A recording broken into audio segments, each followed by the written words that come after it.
République et aux députés. Donc nous Sénégalais mën nañu am lu ñu bëgg waaye ñoom ñooy doxal loolu à partir d'une proposition de loi ou d'un projet de loi. Sinon on va tout être là di jàmbat rek.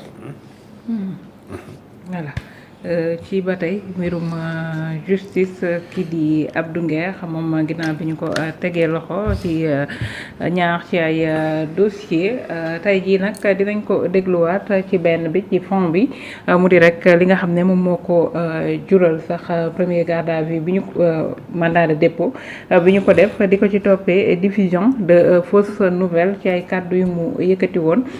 teg ko ci génn àddina président conseil constitutionnel moom Abdou Nguer tey la ñu ko fas yéene déglu tey ci jeudi bi ci fond wu dossier bi tey ji audition bi bu ci jógee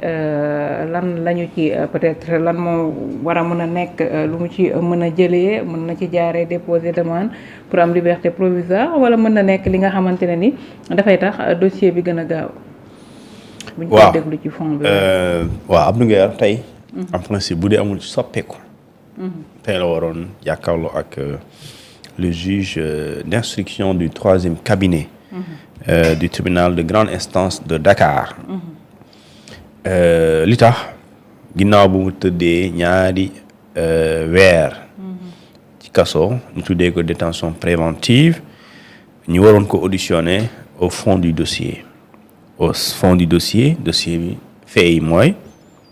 dañ ko inculpé maanaam dañ ko topp pour benn diffusion de fausses nouvelles ñaar offense au chef de l'État ñett apologie d'un crime ou d'un délit donc ñett yi la diffusion de fausses nouvelles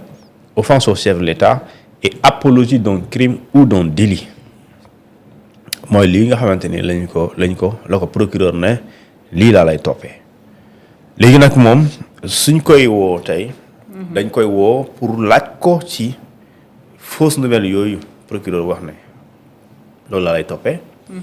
déglu ko ci offense au chef de l'État bi ñu wax ne yow danga yëkkati kàddu wala da nga wax jëf jëmale ci président mu ñàkk ko orma wala da nga def apologie crime maanaam min ni luy ba xam nuñ koy bu nga bañ a traduire ci wala ma juum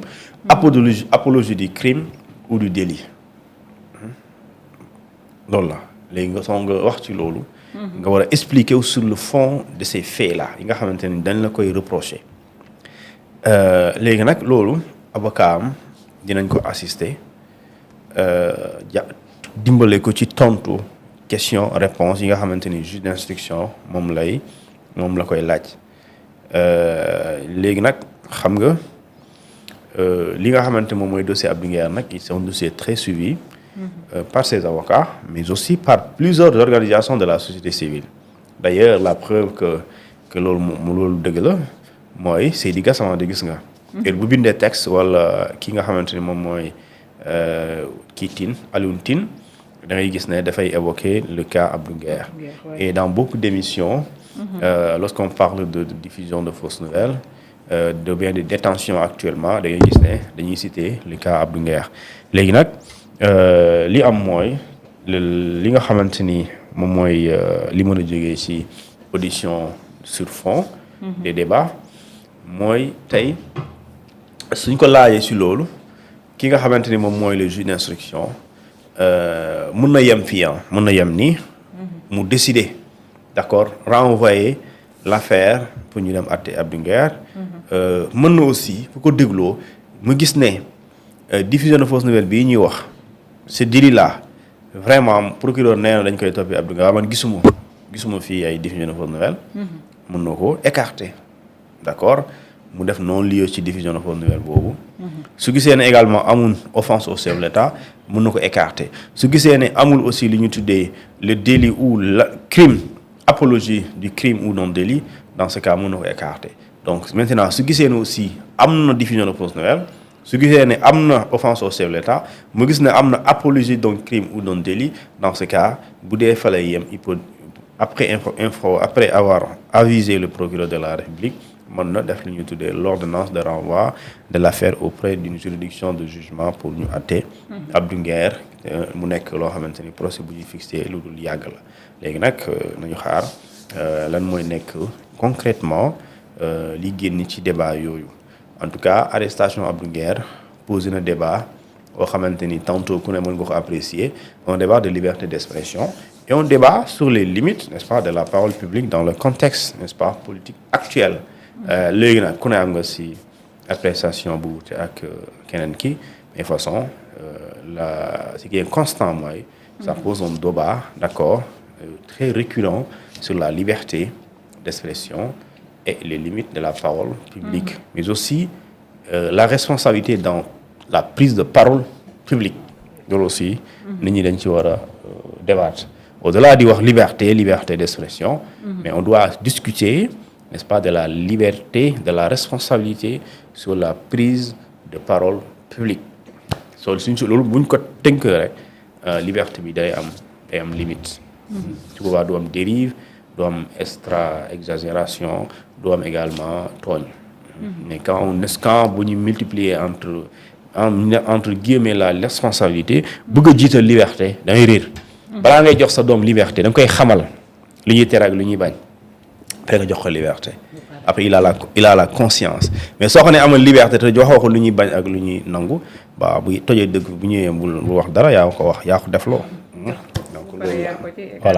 loolu la voilà donc kon ñun tamit dañu war a njiital responsabilité balaa ñuy wax liberté la responsabilité moo jiitu liberté mais la liberté du jiitu responsabilité voilà loolu il faut aussi ñu bàyyi ci xel bu am solo la ci leneen ba tey assemblée nationale maa ngi koy wax léegi ci lu jëm ci seen règlement intérieur bu bees ginnaaw bi ñu ko tëggee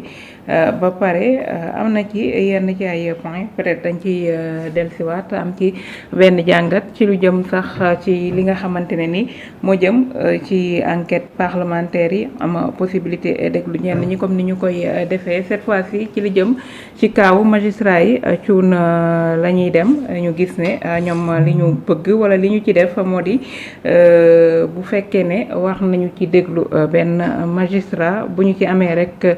dogalu ministre de la justice ñoom dinañu am possibilité déglu ko alors que ne li nga xamante ne ni